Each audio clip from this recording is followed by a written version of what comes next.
അപ്പോൾ ദേവഭാവം, മൃഗഭാവം, മർത്യഭാവം ഇതെല്ലാം ഒരൊറ്റ തുടർച്ചയായിട്ട് എഴുന്നള്ളിച്ച് നിർത്തുന്ന ഒരു എഴുന്നള്ളിപ്പാണത്. അതുപോലെ ഒരു ഇതിഹാസവും മനുഷ്യരുടെ കഥ മാത്രമല്ല, മനുഷ്യർക്കുപരിയായിട്ട് അല്ലെങ്കിൽ അതിൻ്റെ ഒപ്പം ഈ എത്രയോ മൃഗങ്ങളും എത്രയോ ഗ്രഹങ്ങളും എത്രയോ നക്ഷത്രങ്ങളും ഒക്കെ പങ്കെടുക്കുന്ന ഒരു പ്രപഞ്ച നാടകം ആയിട്ടാണ് ഇതിഹാസങ്ങളെ അത് എഴുതിയ ആളുകൾ സങ്കല്പിച്ചിട്ടുള്ളത്. ഇതാണ് ഇന്നത്തെ ഒരു നോവലും ഇതിഹാസ കഥയും തമ്മിലുള്ള ഒരു പ്രധാന വ്യത്യാസം. പ്രിയപ്പെട്ടവരെ, തുഞ്ചൻ സ്മാരക ട്രസ്റ്റ് സംഘടിപ്പിക്കുന്ന രാമായണോത്സവത്തിൻ്റെ അവസാന ദിവസമാണിന്ന്. പ്രഭാഷണ പരമ്പരയിൽ 5ാമത്തെ പ്രഭാഷണമാണിന്ന് നടക്കുന്നത്. രാമായണത്തിലെ മനുഷ്യബന്ധങ്ങളെക്കുറിച്ച് അധികം മുഖവരിയൊന്നും വേണ്ടാത്ത പ്രിയപ്പെട്ട KC നാരായണൻ ഇവിടെ സംസാരിക്കും. തുഞ്ചൻപറമ്പിൽ ഒരുപാട് വേദികളിൽ അദ്ദേഹം വരികയും തുഞ്ചൻ ഉത്സവത്തിൻ്റെ ഭാഗമായും രാമായണ പ്രഭാഷണത്തിൻ്റെ ഭാഗമായും ഒക്കെ തന്നെ അദ്ദേഹം വന്ന് സംസാരിച്ചിട്ടുണ്ട്. മാതൃഭൂമിയിൽ ദീർഘകാലം സാഹിത്യ പത്രാധിപരായിരുന്നു അദ്ദേഹം. എഴുത്തുകാരൻ എന്ന നിലയിലും മഹാഭാരതം ഒരു സ്വതന്ത്ര സോഫ്റ്റ്വെയർ എന്ന ഏറെ ചർച്ച ചെയ്യപ്പെട്ട കൃതിയുടെ കർത്താവാണ്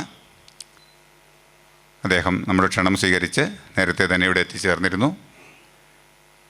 ഈ വിഷയത്തെക്കുറിച്ച് സംസാരിക്കാനായി ഏറെ സ്നേഹത്തോടെ അദ്ദേഹത്തെ സ്വാഗതം ചെയ്തുകൊണ്ട് ഇതിനായി സംസാരത്തിനായിട്ട് ക്ഷണിക്കുന്നു. നന്ദി. പ്രിയ സുഹൃത്തുക്കളെ, തുഞ്ചൻ സ്മാരക ട്രസ്റ്റിൻ്റെ ഭാരവാഹികളെ, എൻ്റെ ഏറ്റവും അടുത്ത സുഹൃത്തായ ശ്രീകുമാർ, സദസ്സിലുള്ള പ്രിയപ്പെട്ടവരെ, എനിക്ക് നിർദ്ദേശിച്ച വിഷയം രാമായണത്തിലെ മനുഷ്യബന്ധങ്ങൾ എന്നാണ്. രാമായണത്തിൽ മനുഷ്യർ ബന്ധങ്ങൾ മാത്രമല്ല ഉള്ളത്. അതിൽ മനുഷ്യർ മാത്രമല്ല കഥാപാത്രങ്ങളായിട്ടുള്ളത്. മൃഗങ്ങൾ അതിൽ ഏറ്റവും പ്രധാനപ്പെട്ട കഥാപാത്ര വിഭാഗമാണ്. ഹനുമാൻ മുതൽക്ക് സുഗ്രീവൻ, അംഗദൻ, അങ്ങനെ എത്രയോ വാനരന്മാർ എന്ന് പറയപ്പെടുന്ന മൃഗങ്ങൾ അതിൽ വളരെ പ്രധാനപ്പെട്ട പങ്ക് വഹിക്കുന്നവർ. അതിൽ ഒരു പൊന്മാനായിട്ടുള്ളൊരു മൃഗമാണ് ഈ കഥയുടെ ഗതി മുഴുവൻ തിരിച്ചുകൊണ്ട് തുള്ളി ആ കഥയെ അങ്ങനെ കൊണ്ടുപോകുന്നത്. പിന്നെ വേറൊരു മനുഷ്യ സ്പീഷീസ് എന്ന് പറയുന്ന രാക്ഷസന്മാരതിലുണ്ട്. അവരെ നമ്മൾ മനുഷ്യരായിട്ട് കണക്കാക്കിയിട്ടില്ല. അവർ പക്ഷേ ഈ രാഘവൻ്റെ വംശത്തേക്കാളൊക്കെ പ്രബലരും സമ്പന്നരും പരാക്രമശാലികളുമായിട്ടുള്ള ഒരു ജീവജാതി എന്നുള്ള നിലയ്ക്കാണ് അതിൽ അവതരിപ്പിക്കപ്പെടുന്നത്. പ്രത്യേകിച്ച് ഉത്തരകാണ്ഡത്തിലാണ് അവരുടെ ജീവിതകഥ മുഴുവൻ വരുന്നത്. അതുകൂടി എടുക്കുമ്പോഴാണ് ഇത് എന്തെല്ലാം തരം ആളുകളുടെയും മൃഗങ്ങളുടെയും പക്ഷികളുടെയും ചന്ദ്രതാര ദിവാകരാദികളുടെയും നക്ഷത്രങ്ങളുടെയും ഒക്കെ കഥകളുമായിട്ട് കെട്ടുപിണഞ്ഞ് കിടക്കുന്നു എന്ന് നമ്മൾ മനസ്സിലാക്കുക. അപ്പോൾ പണ്ടത്തെ ഒരു കഥയിലും മനുഷ്യർ മാത്രമായിട്ട് വരാറില്ല. പഞ്ചതന്ത്രത്തിൽ എല്ലാ മൃഗങ്ങളും സംസാരിക്കും. കുറുക്കൻ സംസാരിക്കും, എല്ലാ മൃഗങ്ങളും സംസാരിക്കും. മഹാഭാരതത്തിൽ പാമ്പ്, മഹാഭാരതത്തിൽ ഇതേപോലെ തന്നെയാണ്. എത്രയോ തരം നക്ഷത്രങ്ങൾക്ക് മനുഷ്യനിൽ സന്തതി വരിക. ഉദാഹരണത്തിന് സൂര്യന് മനുഷ്യനിൽ പുത്രൻ ഉണ്ടാവാൻ.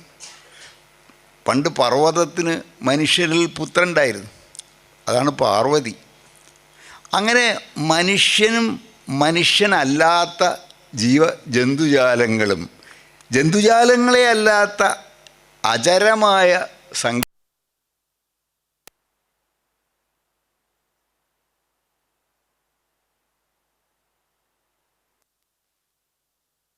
ഭാരതവും ഒക്കെ ചവിട്ടി നിൽക്കുന്നത്. അതിൽ മനുഷ്യനല്ലാത്തത് എന്ന ആധുനികമായ വേർതിരിവ് അന്നില്ല. ഇപ്പം നമ്മൾ ഒരു അമ്പലത്തിലെ എഴുന്നള്ളിപ്പ് നോക്കി നോക്കൂ. അതിൽ ആനയുണ്ട്, ജനങ്ങളുണ്ട്. ആന ഒരു മൃഗമാണ്, ആ മൃഗത്തിൻ്റെ മുകളിൽ ദേവനുണ്ട്. അപ്പോൾ ദേവഭാവം, മൃഗഭാവം, മർത്യഭാവം ഇതെല്ലാം ഒരൊറ്റ തുടർച്ചയായിട്ട് എഴുന്നള്ളിച്ച് നിർത്തുന്ന ഒരു എഴുന്നള്ളിപ്പാണത്. അതുപോലെ ഒരു ഇതിഹാസവും മനുഷ്യരുടെ കഥ മാത്രമല്ല, മനുഷ്യർക്കുപരിയായിട്ട് അല്ലെങ്കിൽ അതിൻ്റെ ഒപ്പം ഈ എത്രയോ മൃഗങ്ങളും എത്രയോ ഗ്രഹങ്ങളും എത്രയോ നക്ഷത്രങ്ങളും ഒക്കെ പങ്കെടുക്കുന്ന ഒരു പ്രപഞ്ച നാടകം ആയിട്ടാണ് ഇതിഹാസങ്ങളെ അത് എഴുതിയ ആളുകൾ സങ്കല്പിച്ചിട്ടുള്ളത്. ഇതാണ് ഇന്നത്തെ ഒരു നോവലും ഇതിഹാസ കഥയും തമ്മിലുള്ള ഒരു പ്രധാന വ്യത്യാസം. അത് രാമായണമായാലും മഹാഭാരതമായാലും ഒക്കെ അതിന് ബാധകമാണ്. അതിലൊന്നും മനുഷ്യർ മാത്രമായി ഒരു കഥ പറയുക, മനുഷ്യരെ കേന്ദ്രീകരിച്ചും കഥാപാത്രങ്ങളായിട്ട് ഇന്ന് ഉറൂബ് ഒരു കഥ എഴുതുമ്പോൾ അതിൽ മനുഷ്യരേ ഉണ്ടാവുള്ളൂ. പക്ഷേ പണ്ടെന്ന് പറഞ്ഞാൽ എത്ര പണ്ടാന്ന് നമുക്കറിയില്ല. അപ്പം രാമായണം എന്നാണ് എഴുതിയെന്നുള്ളതിനെ പറ്റിയൊക്കെ ചരിത്രകാരന്മാർക്ക് ഊഹങ്ങളും അനുമാനങ്ങളൊക്കെ ഉണ്ട്. AD BC 2-ാം നൂറ്റാണ്ടും AD 2-ാം നൂറ്റാണ്ടും ഇടയിലാണത് എഴുതിയെന്നൊരു ഊഹമുണ്ട്. അങ്ങനെ ഊഹങ്ങൾ കൊണ്ട് മാത്രം ഭാഷ വെച്ചിട്ടും ഒക്കെ നിഗമിച്ചെടുക്കുന്നതാണ്. അങ്ങനെയുള്ള ഒരു കാലഘട്ടത്തിൽ രചിക്കപ്പെട്ടതാണ് ഈ മഹാഭാരതവും രാമായണമൊക്കെ. അപ്പോൾ ആ കാലഘട്ടത്തിൽ അതിൻ്റെ മുമ്പുള്ള ഒരു പ്രപഞ്ചബോധത്തിൽ ഇതൊക്കെ ഒന്നാണ്. ഇതൊക്കെ പരസ്പരം ഒരു നൂൽ കൊണ്ട് ബന്ധിക്കപ്പെട്ടതാണ്. മഹാഭാരതത്തിൽ മനുഷ്യന് വളരെ ഒരു ഏണിയില്ലാതെ നേരെ സ്വർഗത്തിലേക്ക് പോവാം. ഒരു തേര അവിടുന്ന് വരും, നമ്മുടെ മുറ്റത്തിറങ്ങും, അതിൽ കയറി സ്വർഗത്തിൽ, എല്ലാവർക്കും ഇല്ല, ചിലർക്ക് ദേവലോകത്തേക്ക് പോവാം. അതുപോലെ അർജുനന് പാതാളത്തിലേക്ക് പോവാം, നമുക്ക് നേരെ പാതാളത്തിലേക്ക് പോവാം. അപ്പോൾ പാതാളവും സ്വർഗവും ഭൂമിയും ഒന്നും വേർതിരിഞ്ഞിട്ട് കഴിഞ്ഞിട്ടില്ലാത്ത ഒരൊറ്റ തുടർച്ച അതിലുമുണ്ട്. അപ്പോൾ സ്ഥലത്തിൻ്റെ തുടർച്ച, ജീവരാശിയുടെ തുടർച്ച, ജീവരാശിയും അജൈവരാശിയും തമ്മിലുള്ള തുടർച്ച, ഇതെല്ലാം അങ്ങനെ വലിയ ഒരു തുടർച്ചയുടെ ലോകത്തിൽ നിന്നുകൊണ്ടാണ് ഈ മഹാഭാരതം എന്ന ഇതിഹാസവും രാമായണം എന്ന ഇതിഹാസവും ഒക്കെ വിഭാവനം ചെയ്തപ്പെട്ടിട്ടുള്ളത്, അങ്ങനെ കൺസീവ് ചെയ്തിട്ടുള്ളത്. മനുഷ്യരുടെ കഥ എന്ന് പറയുമ്പോൾ മനുഷ്യരുടെ മാത്രമായിട്ട് അടർത്തിയെടുത്തൊരു കഥ പറയുക എന്നുള്ളത് പണ്ടത്തെ ഇന്ത്യൻ ഇതിഹാസ പാരമ്പര്യത്തിൽ ഇല്ല. അത് നമ്മൾ ആദ്യം നോട്ട് ചെയ്യണം. മനുഷ്യബന്ധങ്ങൾ എന്ന് പറയുമ്പോൾ മനുഷ്യൻ മാത്രമല്ല, മനുഷ്യരും മൃഗവും തമ്മിലുള്ള ബന്ധം, മനുഷ്യരും ജലവും തമ്മിലുള്ള ബന്ധം. ജലം ഈ രാമായണത്തിൽ വളരെ പ്രധാനമായൊരു പങ്ക് വഹിക്കുന്നതാണ്. ഇപ്പോൾ ഉദാഹരണത്തിന് അത് ജലത്തെ അതിവർത്തിച്ച് ചിറകെട്ടിയിട്ടാണ് ലങ്കയിലേക്ക് പോകുന്നത്. അതിൻ്റെ ഉത്തരരാമായണത്തിലോ ജലത്തിൽ മുങ്ങി മരിക്കുന്ന ആ സരയൂലിക്ക് എല്ലാ പരിവാരങ്ങളും അയോധ്യയിലത്തെ മുഴുവൻ ജനങ്ങളും അങ്ങനെ ഇറങ്ങി അങ്ങോട്ട് പോയിട്ട് എല്ലാവരും ആത്മഹത്യ ചെയ്യുന്നതാണ്. അപ്പോൾ ജലം അതിൽ വലിയ സാന്നിധ്യമാണ്. മഹേന്ദ്ര പർവ്വതത്തിൽ നിന്നാണ് ഹനുമാൻ ലങ്കയിലേക്ക് ചാടുന്നത്. ആ മഹേന്ദ്ര പർവ്വതം അതിൽ വലിയ കഥാപാത്രമാണ്. അയാൾ ചാടാനായിട്ട് ഇങ്ങനെ കുതിക്കുമ്പോൾ ആ മടമ്പിൻ്റെ ചവിട്ടേറ്റിട്ട് ആ പർവ്വതം ഇങ്ങനെ കുലുങ്ങുന്നതായിട്ട് രാമായണത്തിൽ പറയുന്നുണ്ട്. ആ പർവ്വതവാസികൾ, ഇതൊക്കെ ഈ കഥയിലെ ഏറ്റവും പ്രധാനമായ ഒരു സ്ഥാനമാണ്. അതുപോലെ ലങ്ക എന്ന് പറയുന്നത് പർവ്വതങ്ങളാലും കിടങ്ങുകളാലും ഒക്കെ ചുറ്റപ്പെട്ട ഒരു വലിയ കടലിനക്കരയുള്ള അജ്ഞാതമായ ദേശമാണ്. അതും ഇതിൽ കഥാപാത്രമാണ്. അപ്പോൾ ദേശങ്ങളുടെ തുടർച്ച, ആ തുടർച്ച ഉണ്ടാക്കുന്ന ജലത്തിനെ അതിലംഘിച്ചിട്ടാണ് തുടർച്ച. ഇങ്ങനെ തുടർച്ചകളുടെ ഒരു ആകത്തുകയുടെ മധ്യത്തിലാണ് ഈ രാമായണം കഥ പ്രതിഷ്ഠിക്കപ്പെട്ടിട്ടുള്ളത് എന്നാണ് ഈ രാമായണത്തെപ്പറ്റി പറയുമ്പോൾ അതിലാദ്യമായിട്ട് നമ്മൾ ആലോചിച്ചുറപ്പിക്കേണ്ടത്. അത് മനുഷ്യബന്ധങ്ങളിലോ മനുഷ്യരുടെ കഥയിലോ മാത്രം നിഷ്ഠമായിട്ടുള്ള ഒരു മനുഷ്യകഥ, ഒരു ഹ്യൂമനിസ്റ്റിക് കഥയല്ലത്. അപ്പോൾ എല്ലാവരും പങ്കെടുക്കുന്ന ഒരു പ്രകൃതി നാടകം എന്ന് വേണമെങ്കിൽ രാമായണത്തിനെ പറ്റി പറയാം. അപ്പോൾ അങ്ങനെ പറയുമ്പോൾ നമ്മൾ കുറച്ചും കൂടി സൗകര്യത്തിന് വേണ്ടിയിട്ട് ഈ മനുഷ്യബന്ധങ്ങൾ എന്ന് പറയുന്നതിൻ്റെ സൗകര്യത്തിന് മനുഷ്യബന്ധങ്ങളിലേക്കാണ് ഞാൻ ഫോക്കസ് ചെയ്യേണ്ടത് എന്നാണ് എനിക്ക് കിട്ടിയ നിർദ്ദേശം. അപ്പോൾ ഞാൻ മറ്റതെല്ലാം തൽക്കാലത്തേക്ക് പശ്ചാത്തലത്തേക്ക് മാറ്റി നിർത്തിക്കൊണ്ട് ഈ മനുഷ്യബന്ധങ്ങളിൽ ഊന്നാം. അപ്പോൾ മനുഷ്യബന്ധങ്ങളിൽ അതിൽ ഒരുപാട് മനുഷ്യബന്ധങ്ങളുണ്ട്. സഹോദരന്മാരുടെ ബന്ധമാണ് അതിൽ ഏറ്റവും കൂടുതൽ. ശ്രീരാമനും ലക്ഷ്മണനും അതൊരു സഹോദരൻ. രാക്ഷസന്മാർ വിഭീഷണൻ, കുംഭകർണൻ, രാവണൻ, അങ്ങനൊരു സഹോദരന്മാർ. അവർ മുൻതലമുറയിലുണ്ട് മാല്യവാൻ, അങ്ങനെയുള്ള അവരുടെ വംശത്തിലെ സഹോദരന്മാർ. ജടായു, സമ്പാദി, അങ്ങനെ സഹോദരന്മാർ. സുഗ്രീവൻ, ബാലി വേറൊരു സഹോദരന്മാർ.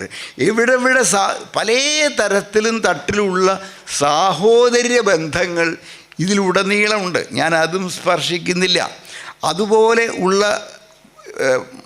മനുഷ്യരും മൃഗങ്ങളും തമ്മിലുള്ള ബന്ധങ്ങൾ അതും ഞാൻ തൽക്കാലം സ്പർശിക്കുന്നില്ല. ഞാൻ സ്പർശിക്കുന്നത് അതിലത്തെ കേന്ദ്ര ബിന്ദുവായിട്ടുള്ള അതിൻ്റെ ന്യൂക്ലിയസ് എന്ന് പറയാവുന്ന ആ മനുഷ്യബന്ധങ്ങളുടെ ഒരു കേന്ദ്രം, ഒരു ബീജകേന്ദ്രം എന്ന് പറയാവുന്ന രാമൻ്റെയും സീതയുടെയും അവർക്കുണ്ടാവുന്ന കുട്ടികളുടെയും ആയ ആ അണുകുടുംബത്തിൻ്റെ ഘടനയും അതിലേക്ക് ആ കുടുംബം എങ്ങനെ ഉണ്ടായി, ഏതെല്ലാം സന്ദിഗ്ധതകൾ തരണം ചെയ്തിട്ടാണ് ആ കുടുംബം സ്ഥാപിക്കപ്പെട്ടത് എന്നുള്ളതിലേക്ക് മാത്രം ഊന്നിക്കൊണ്ടാണ് ഞാൻ സംസാരിക്കുന്നത്. അങ്ങനെ ഫോക്കസ് ചെയ്ത് ഒരു കാര്യത്തിലേക്ക് ഫോക്കസ് ചെയ്തിട്ടായിക്കഴിഞ്ഞാൽ നമുക്ക് കാര്യങ്ങളെ മനസ്സിലാക്കുവാൻ, എങ്ങനെയാണ് ആ കുടുംബം സ്ഥാപിക്കപ്പെട്ടത്, എന്തെല്ലാം അധികാര ബന്ധങ്ങളാണ് ആ കുടുംബത്തിൻ്റെ രൂപീകരണത്തിൽ നിർണായകമായ പങ്ക് വഹിച്ചത് എന്നുള്ളത് നമുക്ക് മനസ്സിലാക്കാം. അപ്പോൾ ഈ സീതയുടെയും രാമൻ്റെയും കഥ ആദ്യം അവർ 8-ാമത്തെ വയസ്സിലൊക്കെയാണ് ശ്രീരാമൻ കല്യാണം കഴിക്കുന്നത്. വില്ലൊടിച്ച് പരാക്രമം കൊണ്ട് കല്യാണം കഴിച്ചു. പിന്നെ 14 വർഷം അല്ല 12 വർഷം 14 വർഷവും കാട്ടിൽ ജീവിച്ചു. ആ 13-ാമത്തെ വർഷം അവളെ മോഹിച്ച് രാവണൻ തട്ടിക്കൊണ്ടുപോയി. അതോടുകൂടിയാണ് കഥയ്ക്ക് ഒരു കുടുംബത്തിൽ നിന്നുള്ള ആദ്യത്തെ ആ കുടുംബത്തിന് ആദ്യത്തെ അടി കിട്ടണത്. ആദ്യത്തെ അടിയാണ് കിട്ടണത്. അതുവരെ അത് കഴിഞ്ഞാൽ തിരിച്ചു പോവാം അവർക്ക്. ആ 14 വർഷം ഒരു പ്രതിജ്ഞയുടെ പേരിൽ ആ കുടുംബത്തിനകത്തുള്ളൊരു കാര്യമാണ്. ആ തിരിച്ചു പോന്ന് ഈ അയോധ്യയിലേക്ക് എത്താം. പക്ഷേ ഈ രാവണൻ തട്ടിക്കൊണ്ടു പോകുന്നതോട് കൂടിയിട്ട് വേറെ ചില ആളുകൾ ആ കുടുംബത്തിൻ്റെ ഘടനയ്ക്ക് അകത്തേക്ക് പ്രവേശിക്കുക. അതാരാ? അത് രാവണൻ്റെ കുടുംബമാണ്. രാവണൻ എന്ന് പറയുന്നത് ഒരു ആൾ മാത്രമല്ല, അയാളൊരു വംശമാണ്. അതാണല്ലോ 10 തലയും 20 തലയും അങ്ങനെ 20 കൈകളും ഒക്കെ ഉള്ള ഒരു വംശം തന്നെയാണല്ലോ. അത് പിന്നീട് അത് ഉത്തരരാമായണത്തിൽ പറയുകയും ചെയ്യും. അപ്പോൾ അങ്ങനെ നഷ്ടപ്പെട്ടു പോയ സീത നഷ്ടപ്പെട്ടു. രാമൻ അസാധ്യമായിട്ടുള്ള ദുഃഖത്തിലാണ്ടു. എന്നിട്ട് എന്ത് ചെയ്തു? വേറൊരു സഹോദരൻ, ബാലി സുഗ്രീവന്മാർ, അതിൽ ഒരാളുമായിട്ട് സഖ്യം സ്ഥാപിച്ചു, മറ്റേ കൊന്നു. അപ്പോൾ എവിടെ സഹോദര്യ ബന്ധം കണ്ടു അതിൽ ഒരാളെ അടർത്തിയെടുക്കുക, മറ്റേ ആളെ ഒന്നുകിൽ രാജാവാക്കുക അല്ലെങ്കിൽ നിഹനിക്കുക. ഇങ്ങനൊരു തന്ത്രം ഇതിൽ മാത്രമല്ല, രാമരാവണ യുദ്ധത്തിൽ നടക്കുമ്പോൾ വിഭീഷണനെ അടർത്തിയെടുക്കും. അങ്ങനെ സാഹോദര്യം എപ്പോഴും രാമനെ സംഭ്രമിപ്പിക്കുകയോ അസ്വാസ്ഥ്യപ്പെടുത്തുകയോ ചെയ്തിരുന്നു എന്ന് വേണം കരുതാൻ. അതിനൊക്കെ ഒരുപാട് തെളിവുകൾ അതിലുണ്ട്. ഞാൻ ആ വിശദാംശങ്ങളിലേക്കല്ല പോകുന്നത്. അങ്ങനെ ആ രാമൻ ഒറ്റയ്ക്ക് ഏകനായിട്ട് ദുഃഖിച്ച് അലയുമ്പോഴാണ് സുഗ്രീവനായിട്ട് സഖ്യം സ്ഥാപിക്കും. ബാലിയെ കൊന്നു, ഞാൻ രാജാവാക്കാം.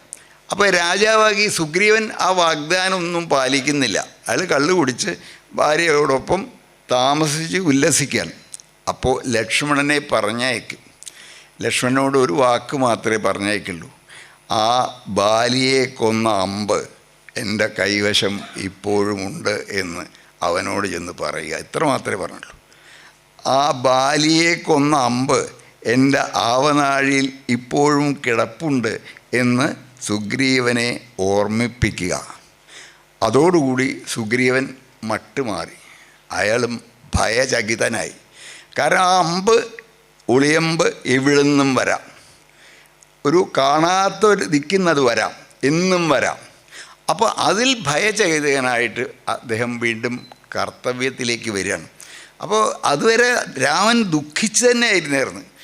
ദുഃഖിച്ച് അപ്പോൾ സുഗ്രീവനും ലക്ഷ്മണനും ഒക്കെ പറയുന്നുണ്ട് അദ്ദേഹത്തിൻ്റെ ദുഃഖത്തിനെ പറ്റിയിട്ട്. നിങ്ങൾ ഈ ദുഃഖം മതിയാക്കി കോപം ധരിക്കുക, ഈ വില്ലാണ് ധരിക്കേണ്ടത്, എന്നിട്ട് വേണം നമുക്ക് മുന്നോട്ട് പോകാൻ. അങ്ങനെ ഈ വാനരൻ സുഗ്രീവനെ രാജാവാക്കി മാത്രമല്ല വലിയ വാനരപ്പടയെ അങ്ങനെ മൂവ് ചെയ്യാണ്. തെക്കേ ലങ്കയുടെ ഈ ഭൂഖണ്ഡത്തിൻ്റെ തെക്കേ അറ്റത്ത് സമുദ്രക്കര വരെ അത് മൂവ് ചെയ്യണം. അപ്പോൾ അവിടെ സമുദ്രത്തിൻ്റെ കരയിലെത്തിയപ്പോൾ രാമൻ ഒറ്റയ്ക്ക് നിന്ന് ആലോചിക്കുന്ന ഒരു ഭാഗമുണ്ട്. ആ ഭാഗം വല്ലാത്ത അയാളുടെ ആഗ്രഹത്തെയും അയാളുടെ മനോവികാരത്തെയും ഒക്കെ കാണിക്കുന്നതാണ്. അപ്പോൾ എന്താണ് അദ്ദേഹത്തിൻ്റെ പറച്ചിൽ? അതിൻ്റെ വാൽമീകിയിൽ ഇങ്ങനെയാണ് പറയുന്നത്: എനിക്ക് ദുഃഖമില്ല, മാലില്ല, ഓമലകന്നെന്ന്, എൻ്റെ ഓമനയായ സീത അകന്നുപോയി എന്നെനിക്ക് ദുഃഖമില്ല. മാലില്ല കട്ടതോർത്തുമേ, എൻ്റെ ഭാര്യയെ, എനിക്ക് ഏറ്റവും പ്രിയപ്പെട്ടവളെ ഒരാൾ കട്ടുകൊണ്ടുപോയി എന്നതിലും എനിക്ക് വലിയ ദുഃഖമില്ല. എനിക്കിതേ മാൽ, എനിക്കൊരൊറ്റ ദുഃഖമേ ഉള്ളൂ, അവൾ തൻ പ്രായം പോകുകയല്ലയോ. ഇത് കുട്ടികൃഷ്ണന്മാരെ ചൂണ്ടിക്കാണിക്കുന്നുണ്ട്. അപ്പോൾ രാമന് ഇന്ന് നമ്മൾ അർത്ഥത്തിലുള്ള സ്നേഹമാണോ പ്രേമമാണോ ഉണ്ടായിരുന്നത്, അതോ സാധാരണമായിട്ടുള്ള കാമമാണോ സീതയോട് ഉണ്ടായിരുന്നത്? അതിസുന്ദരിയാണ് സീത, അസാമാന്യ സുന്ദരിയാണ്. ആ സുന്ദരിയുടെ സുന്ദരീത്വത്തിനോടുള്ള കാമമാണോ ഉണ്ടായിരുന്നത് എന്നുള്ള ചോദ്യത്തിന് രാമൻ അപ്പോൾ നൽകുന്ന ഉത്തരം ഇത് ശ്രദ്ധിക്കേണ്ടതല്ലേ? രാമൻ്റെ വ്യക്തിത്വത്തിലും ആ കുടുംബത്തിൻ്റെ ഘടനയിലും ഒക്കെ ഉള്ള കാതലായ ഒരു ഭാഗമല്ലേ ഇത്? എന്നിട്ടും ആ ദുഃഖം അദ്ദേഹത്തിന് പുറാഞ്ഞ് അദ്ദേഹം വിലപിക്കുകയാണ്. കാറ്റേ, നീ ചെന്ന് എൻ്റെ ഓമലാളെ തൊട്ടുവന്ന് എന്നെയും തൊടുക. നിന്നിലാണ്ട ആ ദേഹസ്പർശം എന്നെയും സ്പർശിക്കട്ടെ. ഒരു കാറ്റ്, വഴിയെ പോകുന്നൊരു കാറ്റിനോട് പറയാ, നീ സീത എവിടെയാണെന്ന് വെച്ച് കഴിഞ്ഞാൽ കണ്ട്, കാറ്റ് സദാഗതിയാണ്, സർവഗതിയാണ്, എവിടെ എത്തും. നീ ആ സീതയെ ഒന്ന് തൊട്ടുവന്ന് എന്നെയും ഒന്ന് തൊടുക, ഞാനും ആശ്വസിക്കട്ടെ. പിന്നെ അത് കഴിഞ്ഞ് പെട്ടെന്ന് മറ്റേലേക്ക് കാമാഗ്നി, അതാണ് കാമാഗ്നി, എൻ്റെ ദേഹം ചുട്ടരിക്കുന്നു. ആ ഫാമിലിയുടെ സ്ട്രക്ചറിലേക്കാണ് വരുന്നത് നമ്മൾ. ലക്ഷ്മണ, ഞാൻ കടലിൽ പോയി കിടക്കാം, അപ്പോഴെങ്കിലും എൻ്റെ കാമത്തീ ശമിക്കുമല്ലോ. ഇത് വാൽമീകി രാമായണത്തിൽ പറയുന്ന രാമൻ്റെ രൂപലക്ഷണ സ്വഭാവ ലക്ഷണങ്ങളാണ്. ഇതിലൊരു വേദനിന്ദയോ തെറ്റായിട്ടുള്ളതല്ല പറഞ്ഞത്. വാൽമീകി രാമായണം ഉള്ളിടത്തോളം കാലം ആ പുസ്തകം മറിച്ച് നോക്കിയാൽ കാണാം. ലക്ഷ്മണ, ഞാൻ കടലിൽ പോയി കിടക്കാം, അപ്പോഴെങ്കിലും എൻ്റെ കാമത്തീ ശമിക്കട്ടെ. അത്ര തീക്ഷ്ണമായ കാമാഗ്നിയാണ്. അവൾ ജീവിക്കുന്നു എന്ന് കേട്ടതുകൊണ്ട് മാത്രം ഞാൻ ജീവിക്കുകയാണ്. സീത ജീവിച്ചിരിപ്പുണ്ട് എന്ന് ഹനുമാൻ വന്ന് പറഞ്ഞു കഴിഞ്ഞു. അപ്പോൾ അതുകൊണ്ട് മാത്രമാണ് ഞാൻ ജീവിക്കുന്നത് എന്നാണ് അവളുടെ ചുണ്ടുകൾ ഞാൻ രസായനം പോലെ നുകരുക. എപ്പോഴും ഈ കാർണലായിട്ടുള്ള ദേഹബദ്ധമായിട്ടുള്ള ഒരിഷ്ടമാണ് രാമനെന്നും. ആ സൗന്ദര്യത്തിടമ്പിനെ അനുഭവിക്കുവാനുള്ള ആഗ്രഹമാണ് രാമനിലെന്നും കാണുന്നത്. സീതയെ തന്നെ ഓർമ്മിച്ച് രാമൻ ദുഃഖത്തിലാണ്ടു. എന്നാണ് വാൽമീകി രാമായണം പറയുന്നത്. സീതയെ തന്നെ ആലോചിച്ച് ആ കാമാഗ്നിയിൽ വെന്ത് ഈ സമുദ്രത്തിൽ പോയി കിടന്നാൽ മതി, ഞാൻ അതുകൊണ്ട് എൻ്റെ ദേഹം തണുക്കട്ടെ, എൻ്റെ കാമാഗ്നി ഇല്ലാതെ ആവട്ടെ, എൻ്റെ ജ്വരതപ്തമായ എൻ്റെ ഹൃദയം ശീതളമാകട്ടെ എന്ന് അദ്ദേഹം പറഞ്ഞു. ഇനി ഇങ്ങനത്തെ സന്ദർഭങ്ങളിൽ വേറെ വികാരങ്ങൾ അദ്ദേഹം പരാജയബോധം, വീരനാണ് രാമൻ, വീരാതിവീരനാണ്, പോരാളികളിൽ ഒന്നാമനാണ്. പക്ഷേ അദ്ദേഹത്തിനും തോൽവി പറ്റുന്നുണ്ട്. തോൽവി പറ്റാത്ത ആളല്ല അദ്ദേഹം. എങ്ങനെയാണ് തോൽവി പറ്റി? ഇന്ദ്രജിത്ത് എന്ന് പറയുന്ന രാവണപുത്രനായ പരാക്രമി രാമനെയും ലക്ഷ്മണനെയും നാഗാസ്ത്രം എന്ന അത്ഭുതകരമായ അസ്ത്രം കൊണ്ട് ബന്ധിച്ചു. അവിടെ രണ്ടാളും അങ്ങനെ മറ്റേ നാഗം കെട്ടി വരിഞ്ഞ മട്ടിൽ, പാമ്പ് കെട്ടി വരിഞ്ഞ മട്ടിൽ അസ്ത്രം കൊണ്ട് ബന്ധിതനായിട്ട് ഇരിക്കുകയാണ്. രാമന് അപമാനം, ലക്ഷ്മണൻ്റെ മുഖത്ത് നോക്കാൻ വയ്യ. അപ്പോൾ ഒരു മിനിറ്റ്,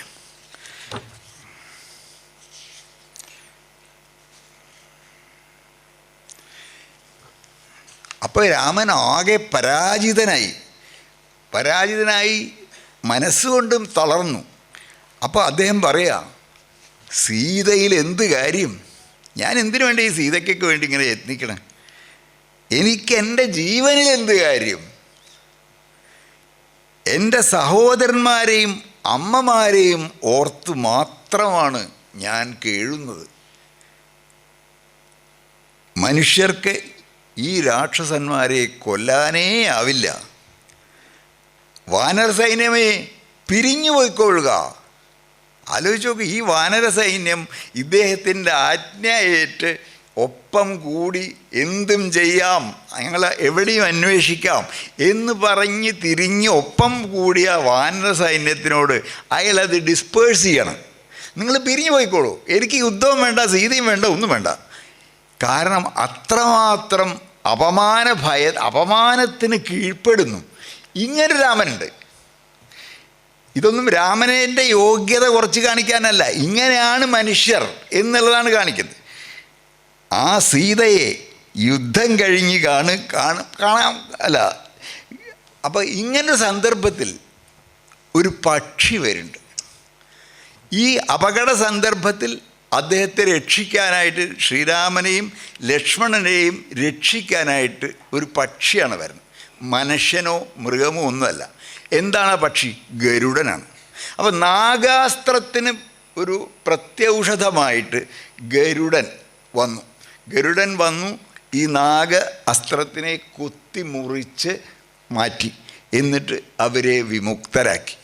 അപ്പോഴാണ് ഈ എന്താ പറയണ്ടത്, അവർ സ്വതന്ത്രരാവണം. അപ്പോൾ ഈ സന്ദർഭം നോക്കി നോക്കൂ. ഇവിടെ രാമൻ എന്താണ്? ഇവിടെ രാമൻ സാധാരണയായ യോദ്ധാവാണ്. അയാൾക്ക് യുദ്ധത്തിൽ തോൽവി പറ്റുന്നുണ്ട്.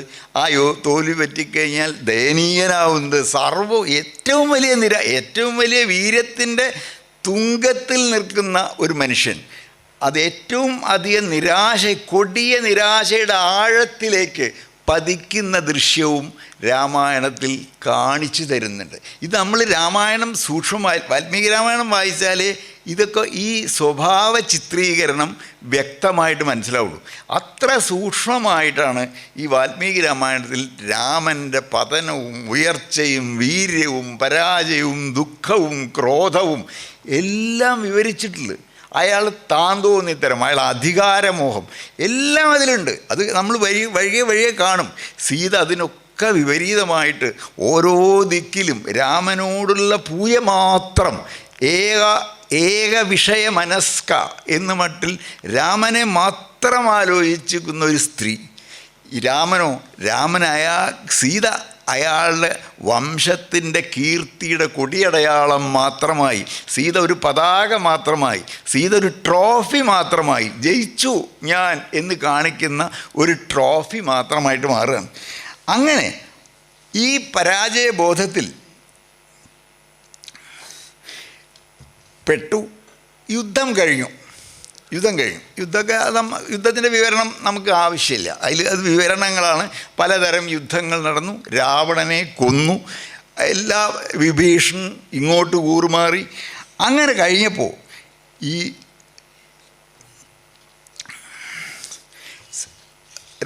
ശ്രീരാമന് ആഹ്ലാദമല്ലേ വേണ്ടത്? ശ്രീരാമൻ ആ സീതയെ കണ്ടപ്പോൾ ആഹ്ലാദമല്ല ഉണ്ടായത്. അതാണ് അത്ഭുതം. സീതയെ എത്രയോ ഒരു കൊല്ലാണ് അയാൾക്ക് ആ സീത രാവണൻ്റെ വസതിയിൽ താമസിച്ചത്. രാവണൻ വളരെ യോഗ്യമായിട്ടാണ് പെരുമാറിയത്. സീതയെ അയാൾ തൊട്ടിട്ടില്ല. സീതയുടെ ആഗ്രഹമോ സമ്മതമോ ഇല്ലാതെ അയാൾ ഒരു കാര്യവും ചെയ്തിട്ടില്ല. അയാൾ എത്രയോ സ്വർഗ സ്ത്രീകളെ ബലാത്സംഗം ചെയ്തിട്ടുള്ള ആളാണ്. പക്ഷേ ഈ ശ്രീരാമൻ്റെ പത്നിയോട് അയാൾക്ക് ഇഷ്ടം തോന്നിയതുകൊണ്ട് അങ്ങനെ യാതൊരു അനീതിയും സീതയോട് പ്രവർത്തിച്ചിട്ടില്ല. പരമയോഗ്യനാണ്. അപ്പോൾ അദ്ദേഹം അങ്ങനെ പെരുമാറി. പക്ഷേ രാമൻ അതറിയില്ല. രാമൻ വിചാരിച്ചത് രാവണൻ്റെ വീട്ടിൽ താമസിച്ചു, സുഖമായിട്ട് താമസിച്ചോ അസുഖമായിട്ട് താമസിച്ചാലും ശരി, രാവണനെ പോലൊരാൾ ഒരു സുന്ദരി, നിന്നെപ്പോലൊരു സുന്ദരിയെ കൈ കിട്ടിക്കഴിഞ്ഞാൽ വെറുതെ വിടില്ല എന്നാണ് രാമൻ്റെ ഉറച്ച വിശ്വാസം. അപ്പോൾ ആ സീതയെ യുദ്ധം കഴിഞ്ഞ് കാണുന്ന സന്ദർഭം വളരെ ഗംഭീരമാണ്. രാമൻ്റെ മനോഹരാകാരം കണ്ട് ഈ സീതയ്ക്ക് കണ്ണ് നിറഞ്ഞു. അപ്പോൾ പക്ഷേ രാമൻ അവൾ വന്നു എന്ന് കേട്ടു. അദ്ദേഹത്തിന് എന്താണ് ഉണ്ടായത്? ഹർഷം ഉണ്ടായി, തീർച്ചയായിട്ടും ചെറിയ സന്തോഷമുണ്ടായി. പക്ഷെ അത് കഴിഞ്ഞപ്പോഴേക്ക് വല്ലായ്മയുണ്ടായി. അതെന്തിനാ? അതും കഴിഞ്ഞിട്ട് എന്തുണ്ടായി? അരിശം, ഭയങ്കര അരിശം ഉണ്ടായി. ഇതൊക്കെയാണ് ഈ സൂക്ഷ്മമായിട്ടാണ് കവി ഇതൊക്കെ പറയുന്നത്. ഹർഷം, വല്ലായ്മ, അരിശം മൂന്നുമേ തേടി രാഘവൻ. ഈ സീതയെ ഒരു കൊല്ലം കഴിഞ്ഞ് കണ്ട് എത്രയോ പരീക്ഷണ ഘട്ടങ്ങളെയും അതിഘോരമായ യുദ്ധത്തെയും കൊലകളെയും തോൽവികളെയും ഒക്കെ അതിജീവിച്ച് അവസാനം സീതയെ സീതയെ മുന്നിൽ കണ്ടു.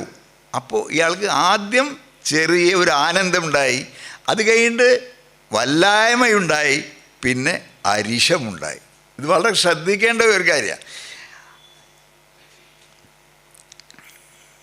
ആ ഡോലിയിലാണ് അവളെ കൊണ്ടുവരുന്നത്, പല്ലക്കിലാണ് അവൾ ഏറി വരുന്നത്. ആ ഡോലി കൈവിട്ട് അവൾ ഇറങ്ങി വരട്ടെ. രാമൻ സീതയിൽ പ്രീതിയില്ലാത്തവനായി കാണപ്പെട്ടു. സീതയെ കണ്ടിട്ട് അവളിൽ ഒരു പ്രീതിയും അദ്ദേഹം കാണിച്ചില്ല. അങ്ങനെയാണ് കാണുന്നവർക്ക് തോന്നിയത്. അപ്പോൾ സീതയോ വിസ്മയിച്ച്, അത്ഭുതം, രാമനെ ഞാൻ കണ്ടുവല്ലോ എന്നുള്ളതിൻ്റെ വിസ്മയിച്ച്, ആ രണ്ട് വികാരങ്ങളുടെയും പരസ്പര അഭിമുഖം എങ്ങനെയാണ് എന്നുള്ളതാണ്. സീത വിസ്മയിച്ച്, ആഹ്ലാദിച്ച്, സ്നേഹം പൂണ്ട്. ആ സ്നേഹം എന്നുള്ളൊരു വാക്ക് രാമനിൽ എവിടെയും അവിടെ വന്നിട്ടില്ല. അയാൾക്ക് എന്തുള്ളൂ? ഹർഷം, വല്ലായ്മ, അരിശം. ഇതിലോ വിസ്മയിച്ച്, ആഹ്ലാദിച്ച്, സ്നേഹം പൂണ്ട്, ആര്യപുത്ര എന്ന് സീത വിളിക്കുകയാണ്. ആ രണ്ടാളുകളുടെയും പ്രതികരണ വ്യത്യാസം നമ്മൾ ശ്രദ്ധിക്കേണ്ടതാണ്. അത് രണ്ടാളുടെയും മാനസിക ഭാവങ്ങൾ തമ്മിലുള്ള വ്യത്യാസങ്ങളാണ്. നമ്മൾ ഏറ്റവും പ്രധാനമായ മനുഷ്യബന്ധങ്ങൾ സീതയും രാമനും തമ്മിലാണ് എന്ന് എടുക്കുകയാണെങ്കിൽ അതിൽ രണ്ടാളും ഒരു വലിയ പരീക്ഷണ ഘട്ടം കഴിഞ്ഞ് മുഖം കാണുമ്പോൾ, പരസ്പരം മുഖാമുഖമായിട്ട് കാണുമ്പോൾ അവർക്കുണ്ടാവുന്ന പ്രതികരണ വ്യത്യാസങ്ങൾ വാൽമീകി ഇങ്ങനെയാണ് പറയുന്നത്. ഒരാൾക്ക് ഹർഷം, വല്ലായ്മ, അരിശം മൂന്നുമേ തേടി രാഘവൻ. പിന്നെയോ ഡോലിയിൽ നിന്ന് സീത മന്ദമന്ദം ഇറങ്ങി വന്നു, ശ്രീരാമനെ കണ്ടതോടുകൂടി അവൾ വിസ്മയിച്ചു. അതാണ് അത്ഭുതം. അത് ഒരു സ്ത്രീക്ക് മാത്രം പറ്റുന്ന ഒരു ഇതാണ് ഭാവം. എന്ത് അത്ഭുതം, ഇയാൾ ഇവിടെയോ? അങ്ങനെ വിസ്മയം, ആഹ്ലാദം, സ്നേഹം, ഈ മൂന്ന് പോസിറ്റീവ് വികാരങ്ങളും മാത്രമാണ് സീതയ്ക്കുള്ളത്. അത് നിറഞ്ഞു കഴിഞ്ഞ് ആര്യപുത്ര, ഭർത്താവെ എങ്ങനെയാണ് വിളിക്കുക? ഭർത്താവേ, രാമനെ പേര് വിളിക്കാൻ പാടില്ല, അങ്ങനെ പാടില്ലായിരുന്നു. അപ്പോൾ അങ്ങനെ വിളിച്ച് അങ്ങോട്ട് ചെല്ലുകയാണ്. പക്ഷേ അങ്ങനെയാണോ സംഭവിച്ചത്? അല്ല. അപ്പോൾ സീതയോട് രാമൻ പറയണം, വളരെ പ്രൊസൈക്കായി കാര്യമാത്ര പ്രസക്തമായിട്ട് രാമൻ പറയാ. ഒരു പ്രസംഗം പ്രഭാഷകൻ സദസ്സിനോട് പറയുന്ന പോലെയാണ്. ശത്രുവിനെ കൊന്ന് ഞാൻ നിന്നെ വീണ്ടെടുത്തു. ഓക്കെ, പൗരുഷം കൊണ്ട് എന്ത് ചെയ്യാമോ അത് ഞാൻ ചെയ്തു. അരിശത്തിൻ്റെ അങ്ങേ അറ്റത്ത് ഞാൻ എത്തി. കോപത്തിന് എവിടം വരെ പോവാമോ അവിടം വരെ ഞാൻ പോയി. ഞാൻ തോൽവിയെ മാച്ചു കളഞ്ഞു. ഞാൻ പ്രതിജ്ഞയുടെ കടൽ കടന്നു. എൻ്റെ ഭാര്യയെ കട്ടെടുത്തവൻ മരിച്ചുപോയി. ദൈവം വരുത്തി വെച്ച ദേശത്തെ ഞാൻ പൗരുഷം കൊണ്ട്, എൻ്റെ ശക്തി കൊണ്ട് മായ്ച്ചു കളഞ്ഞു. ഹനുമാൻ്റെയും സുഗ്രീവൻ്റെയും വിഭീഷണൻ്റെയും ഒക്കെ പ്രയത്നം കൊണ്ടാണ് എനിക്കത് സാധിച്ചത്. ഇത് മൈഥിലിയോടുള്ള ഒരു മറുപടിയല്ല. അവളുടെ വിസ്മയത്തിനോ അവളുടെ സ്നേഹത്തിനോ അവളുടെ ആര്യപുത്ര വിളിക്കോ ഒന്നും ഈ വിജയകഥ ഒരു മറുപടിയല്ല. പക്ഷെ ഈ മറുപടിയാണ് ഒരു പറയണത്. ഈ വാക്കുകൾ കേട്ട് മൈഥിലി കണ്ണുനീർ പൂണ്ട് നിന്നു. അവളെ കണ്ണീരണിഞ്ഞ് കണ്ടതോടെ രാമന് ആശ്വസിപ്പിക്കാനല്ല തോന്നിയത്, അദ്ദേഹത്തിന് കോപം വർദ്ധിച്ചു. രാമന് വീണ്ടും കോപം വർദ്ധിച്ചു. പുരികം വളച്ച് നോട്ടം തിരിച്ച് വാനരന്മാരും രാക്ഷസന്മാരും കേൾക്കെ, സഭാമധ്യത്തിൽ വലിയ സദസ്സാണ്. ഹനുമാനും മറ്റേ സുഗ്രീവനും പോലുള്ള വാനരരാജന്മാർ, വിഭീഷണൻ, അങ്ങനെ സീതയ്ക്ക് രാമന് അപരിചിതരായ ഒരു വലിയ സദസ്സിൻ്റെ മുമ്പാകെ രാമൻ സ്വന്തം ഭാര്യ, വീണ്ടെടുക്കപ്പെട്ട ഭാര്യയോട് പറയാണ്, അപമാനം തീർക്കാൻ മനുഷ്യൻ എന്തു ചെയ്യണമോ അത് ഞാൻ ചെയ്തു. ഒരാളുടെ അപമാനം വന്നുപെട്ടാൽ എന്ത് ചെയ്യണമോ അത് ഞാൻ ചെയ്തു. സീതയെ നിന്നെ വീണ്ടെടുത്തു. ഞാൻ ചെയ്ത ഈ വിക്രമം സീതയെ നിനക്ക് വേണ്ടിയല്ല. അതാണ് രാമൻ്റെ ക്രൂരത. രാമൻ്റെ ഉള്ളിലുള്ള ഒരു ഇരുമ്പുണ്ട്, ഒരു ക്രൂവൽറ്റി ഉണ്ട്. അതാണ് നമ്മൾ നടുക്കുക. സീതയെ മാത്രമല്ല, കേട്ടുന്നവരെ പോലും നടുക്കി. സീതയെ സീതയെ നിനക്ക് വേണ്ടിയല്ല ഞാൻ ഈ ചെയ്ത വിക്രമം. സീതയെ എൻ്റെ പ്രസിദ്ധിയേറിയ ഇക്ഷ്വാകു വംശത്തിന് ഇളപ്പം വരാതിരിക്കാനും ആ വംശത്തിനൊരു ദുഷ്പേര് വരുത്തരുത്. ആലോചിച്ച് നോക്കൂ, ഒരു മനുഷ്യ സ്ത്രീ സ്വന്തം മുമ്പിൽ ഇത്രയൊക്കെ കഴിഞ്ഞ് വിസ്മയിച്ച് ആഹ്ലാദിച്ച് അങ്ങനെ വന്ന് സ്നേഹപൂർവ്വം ആര്യപുത്ര എന്ന് വിളിക്കുമ്പോൾ ഇദ്ദേഹം പ്രസംഗിക്കുകയാണ്, ഞാൻ ഇതിനൊന്നും വേണ്ടിയ, നിനക്ക് വേണ്ടിയിട്ടല്ല ഞാൻ ഈ പണിയൊന്നും ചെയ്തത്. ഞാൻ എൻ്റെ വംശത്തിന് അതിന് കീർത്തികേട് വരാതിരിക്കാനും ദുഷ്പേര് വരാതിരിക്കാനുമായിരുന്നു, നീതി പാലിക്കാനുമായിരുന്നു. അപ്പം നീതിയിൽ ഈ സ്ത്രീ പെടില്ലേ എന്നുള്ളൊരു ചോദ്യമുണ്ട്. ചാരിത്രശങ്കയിൽ ആഴ്ന്നു നിൽക്കുന്ന നീ, അതെങ്ങനെയാണ് സ്വതസ്പഷ്ടമാവുന്നത്? ചാരിത്രശങ്കയിൽ അവൾ ആഴ്ന്നു നിൽക്കുന്നു എന്ന് രാമൻ സങ്കല്പിക്കണം, വിധി പറയുകയാണ്. ചാരിത്രശങ്കയിൽ ആഴ്ന്നു നിൽക്കുന്ന നീ എനിക്ക് നേത്രരോഗിക്ക് ദീപം പോലെ, വളരെ പ്രസിദ്ധമായ ഉപമയാണ്, കാളിദാസനൊക്കെ എടുക്കുന്നുണ്ട്. നേത്രരോഗിക്ക് ദീപം പോലെ എനിക്ക് അഹിതയാണ്, എനിക്ക് കാണാൻ പറ്റാത്തവളാണ്. അതിനാൽ ജാനകി, നീ ഇഷ്ടം പോലെ എവിടേക്കെങ്കിലും പോകാം, ഇനി എൻ്റെ കൂടെ നിൽക്കണ്ട. നിന്നെക്കൊണ്ട് എനിക്കൊരു കാര്യവുമില്ല. കുലീനനായ ഒരാൾ അന്യഗൃഹത്തിൽ പാർത്ത പെണ്ണിനെ തിരിച്ചെടുക്കുമോ? ഞാൻ ഏതിനാണോ നിന്നെ വീണ്ടെടുത്തത് അത് എനിക്ക് കിട്ടിക്കഴിഞ്ഞു. എന്തിനാ വേണ്ടിയെടുത്ത്? എൻ്റെ അഭിമാനം, എൻ്റെ കീർത്തി, എൻ്റെ വംശത്തിൻ്റെ കീർത്തി, അതിനാണ് ഞാൻ നിന്നെ വീണ്ടെടുത്തത്. അതെനിക്ക് കിട്ടിക്കഴിഞ്ഞു. ഞാൻ ശത്രുവിനെ, എൻ്റെ ഭാര്യയോട് അതിക്രമം കാണിച്ച ശത്രുവിനെ നിർദാക്ഷിണ്യം വേര് പറിച്ച് കളഞ്ഞു. അതെനിക്ക് തൃപ്തിയായി, എൻ്റെ ഉദ്ദേശവും പൂർത്തിയായി. പിന്നെ നീ ഒരു കാര്യമല്ല, എനിക്ക് നീ കാര്യമില്ല. നിന്നെ വീണ്ടെടുത്തത് അതെനിക്ക് കിട്ടിക്കഴിഞ്ഞു. നിനക്ക് ഇനി ആരുടെ കൂടെ വേണമെങ്കിലും പോവാം.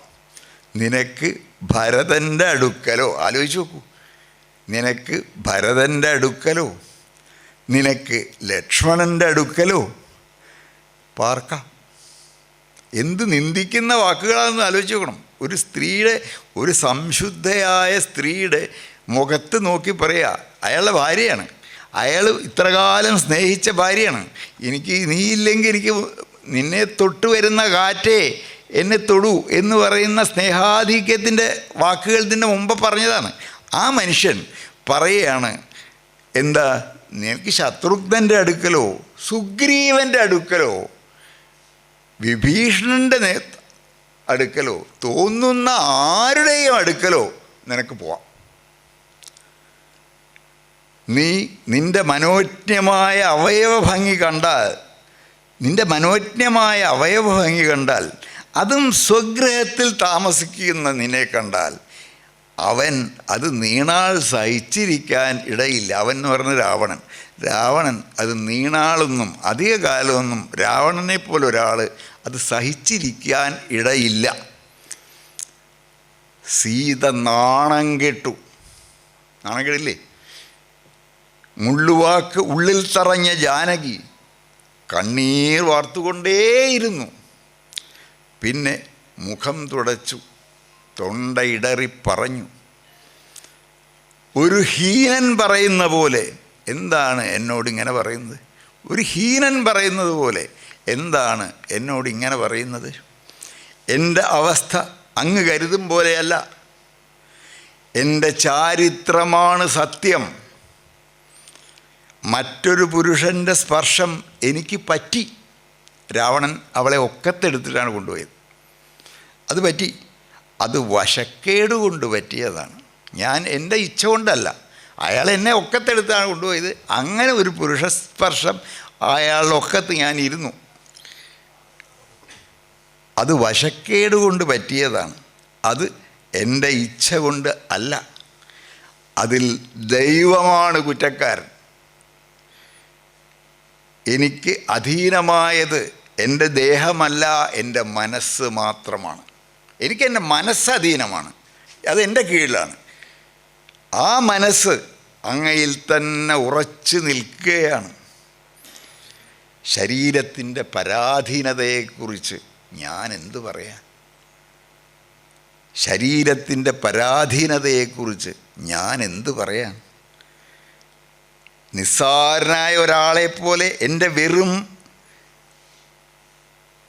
പെണ്ണത്തത്തെ മാത്രമേ അങ്ങ് കണക്കാക്കിയുള്ളൂ. നിസ്സാരനായ ഒരാളെപ്പോലെ എൻ്റെ വെറും പെണ്ണത്തത്തെ മാത്രമേ അങ്ങ് കണക്കാക്കിയുള്ളൂ. ഞാൻ ജനകാത്മജയാണെന്നോ ഒന്നും അങ്ങ് കണ്ടില്ല. അതുകൊണ്ട് ലക്ഷ്മണ ചിതയൊരുക്കുക. ഇതാരും പറഞ്ഞല്ല, സീത പറയാണ്, ലക്ഷ്മണ ചിതയൊരുക്കുക. നമ്മൾ കേട്ടിട്ടുള്ളത് രാമനോ എല്ലാവരും കൂടി ചിതയിൽ ചാടാൻ പറഞ്ഞു. അല്ല, സീതയാണ് പറയുന്നത്. സീത പറഞ്ഞു, ലക്ഷ്മണ ചിതയൊരുക്കുക. ഭർത്താവ് ജനമധ്യേ എന്നെ ദുഷിച്ചത് കേട്ട് ഗതി കിട്ടാതായി ഞാൻ ഇതാ തീയിൽ ചാടുകയാണ്. എന്തൊരു കഠിനമായിട്ടുള്ള ക്രൂരമായിട്ടുള്ള സതി അനുഷ്ഠിക്കാനാണ് പോണത്. ഭർത്താവ് ഇരിക്കെ തന്നെ ജീവൽ സതിയായിട്ട് മാറാൻ പോവാണ്. രാമൻ്റെ ഭാവം ആംഗ്യം കൊണ്ട് സൂചിപ്പിച്ചത് മനസ്സിലാക്കി രാമൻ അനുമതി നൽകി. ലക്ഷ്മണനോട് പറഞ്ഞു, കൂട്ടിക്കോ, തീ വെട്ടി കൂട്ടിക്കോ, ചിത കൂട്ടിക്കോ എന്ന് പറഞ്ഞു. ലക്ഷ്മണൻ അനുസരിച്ചു. ലക്ഷ്മണൻ ആ ഭാവം കയ്യാങ്യം മനസ്സിലാക്കി ലക്ഷ്മണൻ ചിതയൊരുക്കി. സീത ചിതയെ വലം വെച്ച് പൊന്തിയ തീയിൻ്റെ അരികത്ത് നിന്ന് പറഞ്ഞു, എൻ്റെ മനസ്സ് രാമനിൽ നിന്ന് ഇളകിയിട്ടില്ല എങ്കിൽ, കർമ്മരാഗവിത്തായ രാമനെ ഞാൻ തള്ളിക്കളഞ്ഞിട്ടില്ല എങ്കിൽ, പകലും രാത്രിയും ആദിത്യനും ചന്ദ്രനും അഷ്ടദിക്കുകളും ഭൂമിയും സൂര്യനും എൻ്റെ ചാരിത്രം ബോധ്യപ്പെട്ടവരാണെങ്കിൽ അവ അഗ്നി എന്നെ രക്ഷിക്കട്ടെ എന്ന് പറഞ്ഞ് അവൾ തീയിലേക്ക് ചാടി. എല്ലാവരും അവിടെ നിൽക്കുന്നുകൊണ്ടിരുന്ന എല്ലാവരും ആർത്തുകേണു. രാമൻ കുറച്ചു നേരം, അപ്പം അയാൾക്ക് കണ്ണീര് വന്നു. രാമൻ കുറച്ചു നേരം കണ്ണീരാണ്ടു നിന്നു. എല്ലാ ദേവന്മാരും അവിടെ എത്തിച്ചേർന്നു. അങ്ങെന്താണ് ഈ അഗ്നിപ്രവേശനം സീതയെ ഉപേക്ഷിച്ചത്? ഇവിടെയാണ് രാമൻ അപ്പോൾ അദ്ദേഹത്തെയൊക്കെ സ്തുതിച്ചു. നിങ്ങൾക്ക് എല്ലാം അറിയുന്ന ആളല്ലേ, അങ്ങനെ അവിടെ വിഷ്ണുവാണ് എന്നൊരു സൂചന പോലുണ്ട്. അഗ്നി തന്നെ, അതാണ് അത്ഭുതം. ആ അഗ്നി തന്നെ ഒരു രൂപം പൂണ്ട് ജാനകിയുമായിട്ട് എഴുന്നേറ്റു. എന്നിട്ട് ആ ജാനകിയെ പറ്റി പറഞ്ഞു, ഇവൾക്ക് ഒരു ദോഷവുമില്ല. രാമന് വിശ്വാസമായി. എന്നിട്ട് അയാൾ സൂത്രം പറയാം, എനിക്കറിയാം ഇവൾ എന്നിൽ മാത്രം നിൽക്കുന്നവളാണെന്ന്. അങ്ങനെ അവൾ, അപ്പോൾ അങ്ങനെയാണെങ്കിൽ ഈ ആദ്യത്തെ ഈ നിന്ദിക്കലും ഒന്നും ആവശ്യമില്ലല്ലോ. ഇത് ഒരു അവസാനം പറയുന്ന ഒരു മുട്ടിന്യായം മാത്രമാണ്. ഇപ്പോൾ അവൾ കത്തിപ്പോയെങ്കിലോ, കത്തിപ്പോയി. ഇത് ദൈവപ്രസാദം കൊണ്ട് അവളെ തിരിച്ചു കെട്ടിയപ്പോൾ പറയുകയാണ്, എനിക്ക് അപ്പം തന്നെ അറിയാമായിരുന്നു എന്താണ് നീ ചാരിത്രവതിയാണ്, ദോഷമൊന്നുമില്ലാത്തവളാണ് എന്ന് പറയാം. പക്ഷേ കത്തിപ്പോയാതെ തിരിച്ചു വന്നതുകൊണ്ട് മാത്രമാണ് അത് പറയുന്നത്. എന്നിട്ട് അങ്ങനെ 12 കൊല്ലം കഴിഞ്ഞുപോയി. അവർ സുഖമായിട്ട് അയോധ്യയിൽ താമസിച്ചു, ഒരു കുഴപ്പമില്ല, സന്തോഷമായിട്ട് താമസിച്ചു. സീതയെ രാമൻ അഭിഷേകം കഴിഞ്ഞു. ഒരു നാൾ രാമൻ്റെ മുന്നിലെത്തിയ ഇനി അടുത്ത ഇതേപോലെ ഇപ്പോൾ ഈ ഒരു കുറ്റത്തിന്, ഇത് കുറ്റമാണെങ്കിൽ ഒരു കുറ്റത്തിന് രാമൻ സീതയെ ശിക്ഷിച്ചു കഴിഞ്ഞു, അല്ലെങ്കിൽ സീത ശിക്ഷ സ്വയം വരിച്ചു കഴിഞ്ഞു. ഇനി ഇതേ കുറ്റത്തിന് അവരെ വീണ്ടും വിചാരണ ചെയ്യാം. അപ്പോൾ ആലോചിച്ച് നോക്കൂ, 3 വിചാരണകൾ നേടുന്നുണ്ട് സീത ഒരേ ദോഷാരോപണത്തിൽ. ഇവിടെ ഇനി വരാൻ പോകുന്ന 2 എണ്ണം. ഒരു സ്ത്രീക്ക് ഒരു കുറ്റത്തിന് ഒരു വിചാരണ എന്നുള്ളതാണ് ന്യായമായിട്ടുള്ള നീതി സംഹിത. പക്ഷേ ഇവിടെ നമ്മൾ കാണും ഒരു കുറ്റത്തിന് 3 വിചാരണ 3 തവണയായിട്ട് അവൾ നേരിടുന്നത്. അത് വളരെ വിചിത്രമാണ്. നിയമസംഹിതയുടെ വഴിയിൽ തന്നെ വിചിത്രമാണ്. അഭിഷേകം കഴിഞ്ഞ് 12 വർഷം കഴിഞ്ഞ് അവർ സുഖമായി താമസിച്ചു. അപ്പോൾ അദ്ദേഹത്തിന് ഭൃത്യന്മാരും ചാരന്മാരും ഒക്കെ ധാരാളമുണ്ട്. അപ്പോൾ അതിൽ കുറേ ഭൃത്യന്മാരും ചാരന്മാരും വന്നു പറഞ്ഞു, സീതയെ രാമൻ 12 കൊല്ലം കഴിഞ്ഞിട്ടാണ്, ഇതിപ്പോൾ ഇപ്പോഴും നടന്നതല്ല, അത് കഴിഞ്ഞ് എത്രയോ വർഷം കഴിഞ്ഞു. സീതയെ രാമൻ വീണ്ടെടുത്തു. രാവണൻ ഒക്കത്ത് വെച്ച് കൊണ്ടുപോയി ലങ്കാപുരത്തിൽ എത്തിച്ച് അശോകവനികയിൽ വയ്ക്കപ്പെട്ടവളും രാക്ഷസന്മാർക്ക് അടിപ്പെട്ടവളും ആയ സീതയെ എന്തുകൊണ്ടാണ് രാമൻ വെറുക്കാത്തത്? നമുക്കും രാജാവിനെ പോലെയൊക്കെ ചെയ്യാമല്ലോ അല്ലേ? ഭാര്യയപ്പോൾ കൂടെ വേറൊരാളുടെ കൂടെ പുറത്തു വെച്ചാലും നമുക്കൊക്കെ സ്വീകരിക്കാമല്ലോ അല്ലേ? നമുക്കും അപ്പോൾ രാജാവിനെ പോലെ ചെയ്യേണ്ടി വരും. ഇങ്ങനെ നാട്ടുവർത്തമാനം പരന്നു എന്ന് ചില ഭൃത്യന്മാരോ ചാരന്മാരോ രാമൻ്റെ സവിധത്തിൽ വന്ന് ഉണർത്തിക്കുക.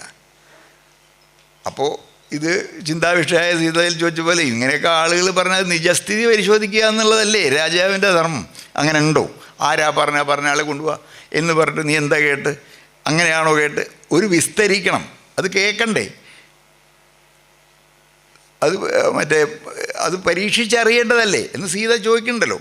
അതേപോലെ പക്ഷേ അങ്ങനെ ഒരു പരീക്ഷിച്ചറിയലും രാമൻ്റെ ഭാഗത്ത് ഉണ്ടായില്ല. നീതിയുടെ ഒരു ഭാഗവും സീതയ്ക്ക് കിട്ടിയില്ല. അപ്പോൾ ഉത്തമ ഭൃത്യനായ ലക്ഷ്മണനെ വിളിച്ചു. ലക്ഷ്മണനെ വിളിച്ചിട്ട് മാത്രമല്ല എല്ലാ സഹോദരന്മാരെയും വിളിച്ചു. ഭരതൻ, ശത്രുഘ്നൻ, ലക്ഷ്മണൻ, രാമൻ, ഈ 4 ആളുകളുടെയും മറ്റ് പ്രധാനപ്പെട്ട മുനികളുടെയും മഹർഷിമാരുടെയും ഒക്കെ ഒരു വലിയ സദസ്സ് വിളിച്ചു കൂട്ടി. എന്നിട്ട് ആ രാജസഭയിൽ വെച്ച് രാമൻ പറഞ്ഞു, ശ്രീരാമൻ കരഞ്ഞുകൊണ്ടിരിക്കുകയായിരുന്നു എന്നാണ് കവി പറയുന്നത്. കരഞ്ഞുകൊണ്ട് പൗരന്മാർ എൻ്റെ സീതയെപ്പറ്റി ഇപ്പോൾ വീണ്ടും എന്നറിയില്ല ദോഷം പറയുന്നു. മറ്റ് പൗരന്മാരായിരുന്നില്ല, അവിടെ കൂടിയ ആളുകളും ആയിരുന്നില്ല, ആരും പറഞ്ഞിട്ടില്ല, രാമനെ പറഞ്ഞിട്ടുള്ളൂ. ഇപ്പോൾ ഇദ്ദേഹം പറയുന്നു പൗരന്മാർ എൻ്റെ ഭാര്യയെപ്പറ്റി ദോഷം പറയുന്നു. അപ്പോൾ ഈ മുനിമാർക്ക് ചോദിച്ചൂടെ, അങ്ങ് അത് സ്വയം അറിഞ്ഞുവോ എന്ന് ചോദിക്കാം. ആരും ചോദിച്ചില്ല. അങ്ങക്ക് ബോധ്യമാണോ ചോദിക്കാം. ആരും ചോദിച്ചില്ല. അത് എൻ്റെ മർമ്മങ്ങളിൽ കുത്തിത്തറക്കുന്നത്. ആരെങ്കിലും എന്തെങ്കിലും പറയുമ്പോഴേക്ക് നമ്മളെ ഭാര്യയെപ്പറ്റി സംശയഗ്രസ്തനാവുന്ന ഒരു ഉത്കണ്ഠാകുലനായിട്ട് ആളായിട്ടാണ് ഇതിലൊക്കെ രാമൻ്റെ വ്യക്തിത്വം നമ്മൾ കാണുന്നത്. അങ്ങനെ കവി പറയില്ല. അങ്ങനെ ഈ ഇതിഹാസ കവികൾ ഒരു വിശേഷണവും ഒരു വിധി പ്രസ്താവനയും ഒരു കഥാപാത്രത്തെ പറ്റി നടത്തില്ല. അതാണ് ഇതിഹാസ കഥനത്തിൻ്റെ ഒരു രീതി. ഒരാൾ നല്ലവനാണെന്നോ ഒരാൾ ധർമ്മജ്ഞനാണെന്ന് പറയും. എല്ലാവരെ പറ്റിയും ധർമ്മജ്ഞനാണ്. പക്ഷെ അവർ ചെയ്യുന്ന അധർമ്മങ്ങളും അതേപോലെ പറയും. അപ്പോൾ കഴിഞ്ഞില്ലേ, നിങ്ങൾ ധർമ്മജ്ഞനാണ്, ധർമ്മപുഷ്ടർ മഹാധർമ്മജ്ഞനാണ്, പക്ഷേ ചൂത് കളിക്കും. ഭാര്യ ഉണയം വെച്ച് ചൂത് കളിക്കും. പോരെ? അപ്പോൾ ധർമ്മജ്ഞനാണോ അല്ലേ എന്ന് നിങ്ങൾ തന്നെ വിചാരിച്ചാൽ മതി. അതുപോലെ എന്തിനാണ് ധർമ്മപുത്രരോട് ചോദിക്കും ഈ ചൂത് കളിച്ച് എന്ന് പിന്നീട് പാഞ്ചാലി ചോദിക്കും. അപ്പോൾ ധർമ്മപുത്രർ പറയും ഞാനത് അന്ന് പറഞ്ഞില്ല, ഇന്ന് പറയാം. എന്താ വെച്ചാൽ എനിക്ക് ചൂത് കളിച്ചിട്ട് ദുര്യോധൻ്റെ കൈവശമുള്ള രാജ്യം കൂടി ഒന്ന് എടുക്കാമല്ലോ എന്ന് വിചാരിച്ചിട്ടാണ് ഞാൻ ചൂത് കളിച്ചത്. ഇത്ര വഞ്ചകനായ ഒരാളുണ്ടോ? എന്തൊരു സ്വാർത്ഥിയാണ്! ദുര്യോധനേക്കാൾ വലിയ ചൂത് കളിപ്രാന്തനായി ഇയാൾ. അപ്പോൾ ഇയാൾ ധർമ്മ ആത്മജനും, മറ്റേ ആൾ അധർമ്മിയും.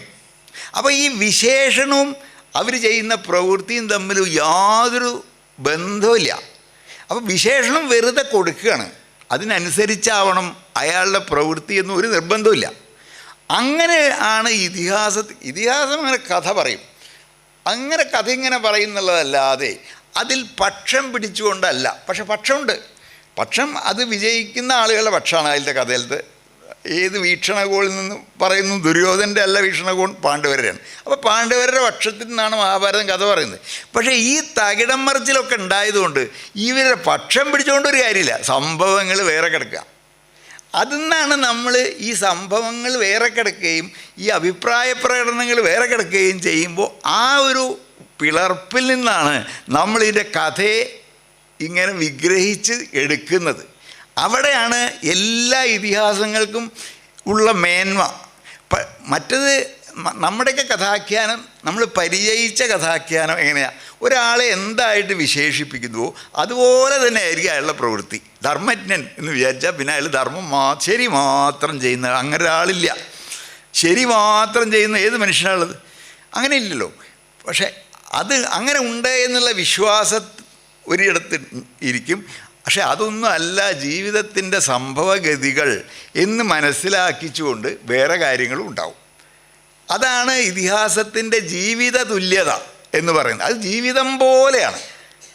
അത് ജീവിതത്തിൽ എങ്ങനെയാണോ അങ്ങനെയാണ് ഇതിൻ്റെ ആന്തരമായിട്ട് ഇതിവൃത്തവും. പക്ഷേ കഥാകാവ്യം എന്ന് പറയുമ്പോൾ അതിനൊരു മട്ടുണ്ട്. ആ മട്ടിൽ ഇതൊക്കെ ഇവർ ധർമാത്മാക്കൾ, മറ്റു ധർമാക്കളല്ലാത്തവർ, ഇവർ വലിയ മറ്റേ എന്താ പറയുന്നത്. അതുപോലെ മഹർഷിമാരെ എന്തുമാത്രം സംയമം ശീലിച്ചവരും ഒക്കെ ആയിട്ടാണ് വിവരിക്കണമെന്ന് കണക്കില്ല. പക്ഷേ മഹർഷിമാരുടെ കോപം, അവരുടെ സംയമമില്ലായ്മ ഇല്ലെങ്കിൽ മഹാഭാരതം കഥ തന്നെയില്ല. ആ കഥ മുന്നോട്ട് പോകാനുള്ള ഏക കാരണം മഹർഷിമാരുടെ സംയമമില്ലായ്മയാണ്.